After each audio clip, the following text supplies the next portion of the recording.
You should always remember that finance is going to be a huge part of your life before college and after college. So you should plan both these stages accordingly. You should pick something that you love and you're passionate about and that you'd be good at. And then you should plan accordingly for the return on investment that you're expecting eventually from your college education. Hello, ma'am. Hi, Chandra. I'm so excited. I've just put together my college list and I'm about to apply to all the colleges abroad. So on my list, I have Harvard and Princeton and Yale. So I just think I'm ready to kind of go to college and start writing my applications. Great. So how are you planning to pay for it?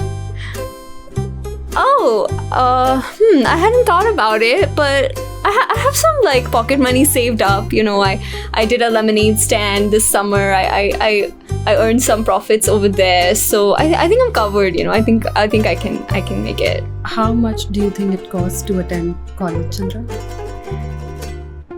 Well, how much could it cost, really? I mean, like what? Like something ridiculous, $100. $200? Try again. $800? Okay, yeah, we're done here. Bye. Hello, and welcome back to your friendly neighborhood college counselor, where we simplify college admissions for you. Now, getting into college is one thing. It's a competitive, treacherous terrain out there that takes years of hard work and strategy. However, once you get into college, paying for college is an entirely different ballgame, which is why I've invited our friendly Athena counselor and financial aid expert, Karishma ma'am, to join us. Sure, thank you for having me. Happy to answer any of your questions. Lovely. So I think it's painfully clear that I am woefully unaware of how much college actually costs. So can you give us a general estimate of if I want to study abroad, say in the US, how much I am expecting to pay? So yeah, of course, there's a range that we're looking at here. We can start with about $50,000 US.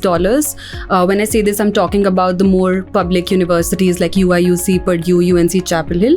And when I say $50,000, I mean the cost of attendance, which basically is going to cover your tuition fee, your transportation, housing, books and supplies, some of your personal expenses as well. And starting with $50,000, but then we can move as high up as $80,000 to $90,000. Wow. Now I'm talking about University of Southern California, NYU probably. So yeah, like it's a range that you're looking at. So you just have to find the best fit. Right. Just like, when you look at college vibes, you should also find the best fit for your financial situation. Yes. Right. And you mean $80,000 or $90,000 a year, correct? Yes, that's so over traditionally 4 years, you would be paying $80,000 or $90,000 per year. Especially for the higher range ones, we're looking at more of the private universities, right? Yes. Especially the ones that are in big cities like LA and New York, they tend to be on the pricier end of things. Yeah, of course. We're also talking about the Ivy Leagues, of course. Then we're talking about some of these liberal arts colleges, Emory, Pomona, all of them.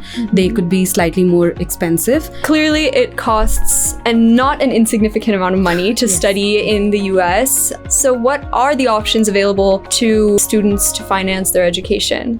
Of course, the most common one would be the private finance, of course, your parents supporting your education or your relatives supporting your education. The second one is merit scholarships. Now, of course, merit scholarship mostly will cover a part of your education. And then the third one would be actually applying for financial aid to these colleges that have the option to. These are the three methods. And of course, then the fourth one where you could apply for personal loans and all of that. Understood. So a lot of students in our audience will likely consider the financial aid route as a way to finance their education. So can you tell us more about the different types of financial aid out there? US colleges, they follow two kinds of approaches. One is the need aware and the other one's need blind. So the need aware colleges will take into consideration a student's ability to pay while making the admission decision. So let's say your application to the college and your financial aid application will be evaluated together. And if you have demonstrated a high amount of financial need, then it can be a factor in determining whether you're accepted or rejected. Some examples of the need-aware colleges would be CMU, Cornell, for the international students. And then there are need-blind colleges. Now, these need-blind colleges are the ones that do not take into consideration the student's ability to pay while making the admissions decisions. So your application application for college and your financial aid application, they will be evaluated separately, and your financial aid application will not have a say in terms of, you're accepted or rejected by the college. Now, the tricky bit here is that need blind colleges, while a lot of these colleges are available for the US citizens, for internationals, the numbers are very limited, and hence we have to look at the need aware colleges as well, because of course we want to keep the college list comprehensive and we want to cover different locations. So yeah, keeping that in mind. Some of the colleges that are need blind and are available for international students as well would be Amherst, Bowdoin, Dartmouth. Yale also, right? Yale. Yes, of course. Interesting. So what I've understood is that applying with financial aid in some cases can affect and maybe even impair your ability to get accepted to highly selective universities. It's obvious that it will get more competitive, right? That whole bracket. It's more competitive and it's a bigger investment for the university because they have to cover more of your fee, right? Yeah. Obviously, universities want students who can pay their full ride because that's financially beneficial to the university. Wonderful. So besides financial aid, I know a lot of students are interested in applying for merit scholarships. Many of them have done really well in academics at school and feel that that can also earn them some scholarships at different universities. So can you tell us more about that? Yeah, definitely. I feel merit scholarships are a very solid option when it comes to financing a part of your college education. They are awarded on the basis of a number of factors unrelated to the financial need of a student, of course. They can be academic achievements, extracurricular achievements, leadership potential, community service engagement, and you demonstrate all of this with the help of additional essays if required. So the two things that you should keep in mind while applying for merit scholarships is that there can be an additional application which can require you to submit like a couple of more essays to determine whether you're eligible for the scholarship or not. And then of course the deadlines.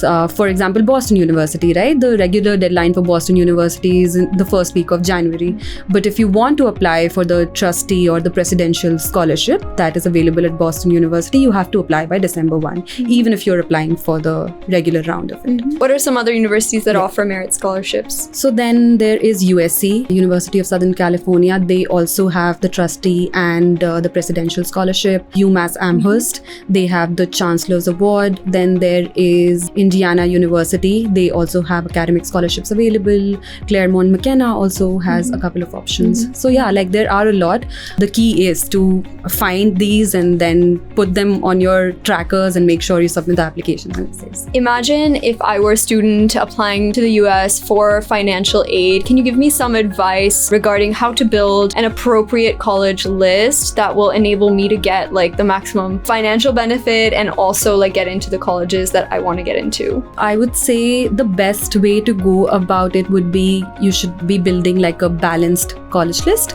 Now, when you actually draft a college list, you do keep in mind that some of the options are ambitious ones, then some are the more likely ones that you can get into, and then some are safeties. When you also start accounting for the finance side of it, it can get a little more tricky.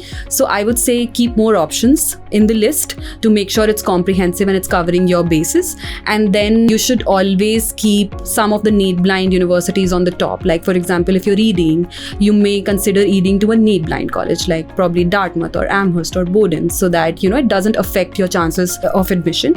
And then you should maybe keep a couple of merit scholarship options in your likelies, like UMass Amherst and Case Western. And then the final thing would be that you must include some of these public universities like UIUC, UNC Chapel Hill that cost a little less than the ones that cost about $90,000. So that would be a balanced way to go about it. It would also ensure that you have enough choices in the end to pick from. So while this number and these high fees may seem daunting and intimidating, there is no need to feel overwhelmed or confused by this entire process. With the right guidance and the right strategy, you can kind of sail through and money should not be a barrier to attaining an extraordinary education and setting yourself up for a long-term career of success and fulfillment. Yeah, what are your thoughts on this? So yeah, my advice would be that in order to not feel overwhelmed or demotivated, we should definitely plan in advance. We should definitely invest a lot of time in strategizing before crafting the college list, as opposed to, worrying about it much later when you've gotten the acceptances and so on and so forth. And you should definitely not fixate on just one or two options, because if finance can be a potential barrier for you, then you should definitely be open to more options, more solutions. And yeah, I'm sure if you've planned well, you will have enough options to just pick the right one for you. You should always remember that finance is going to be a huge part of your life before college and after college. So you should plan both these stages accordingly. You should pick something that you love and you're passionate about and that you'd be good at. And then you should plan accordingly for the return on investment that you're expecting eventually from your college education. Even if you are studying literature, you should be looking at the financial opportunities that can make it lucrative for you, like publishing houses. You should make sure that you are going for these internships beforehand, that you are professionally exposed to these options and you don't feel lost after your college, that, oh my God, what am I going to do with this degree? Yeah. Right? Like, people in the world are making money from all sorts of things. You just have to find that, path for yourself. Yeah. So, And especially make the most of your university's resources, the alumni network, the career center. Definitely. Getting professional exposure during your college career is a great way to have a job before you graduate, no matter what degree you've taken. Yeah. Especially if you have humanities degrees like some of us, or liberal arts degrees that do not have a very obvious and clear career trajectory afterwards. And yet there's so much you can do. In my opinion, if you study a humanities or literature or liberal arts major, it opens you up to so many different industries. Exactly. A con of it could be that, it's not as clear. But it is not clear because there is this wide range available to you, right? Which you can pick and choose. Infinite possibilities. Every industry needs people who have this creative capacity and the ability to write and who know what they're doing and they can do it well. Artists and all of that. Exactly. Thank you so much for watching another episode of Your Friendly Neighborhood College Counselor. Do be sure to subscribe, like this video, and share it with your friends who may be considering applying abroad and financial aid and financing their education is top of mind for them. And we will close with some final words of advice from Karishma. Over to you. Finance is as crucial a factor as your academic achievements, as your extracurricular achievements. So I think you should just start planning today for it. And you should definitely keep it in mind when you decide that one dream university for yourself.